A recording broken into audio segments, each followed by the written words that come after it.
Condition: good, minor discoloration on lining.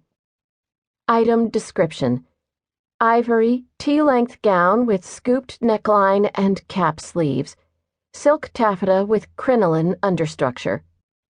Source: dress acquired from the couple's daughter. Violet. Beneath the ash trees on Johnson Street, just east of campus, Hourglass Vintage stood in a weathered brick building, wedged between a fair trade coffee shop and a bike repair business. Behind the boutique's windows, Violet Turner was buttoning a mannequin into a smocked sundress. She sighed as undergraduates with bright scarves and red faces rushed by the shop without glancing at her or the garments on display.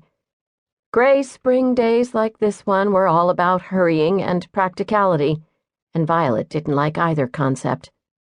People in practical moods didn't wander into the shop to buy Bakelite jewelry or turn-of-the-century kid gloves. Even the hardy street musicians, bearded bluegrass players who usually staked out a spot near the crosswalk, had packed up their banjos and left. Violet tucked a strand of short black hair behind her ear and bent down to tie an espadrille sandal onto the mannequin's ankle. When she got back up, a pair of blue eyes stared back at her. A girl stood outside, just inches from the window, clutching a 1950s wedding dress against her fleece jacket. Violet remembered the girl. She had come in a few weeks earlier and tried on half a dozen bridal gowns before selecting the full-skirted one she held now, which flapped in the wind like a surrender flag. The girl entered the shop and spread the dress on the counter. "I need to return this."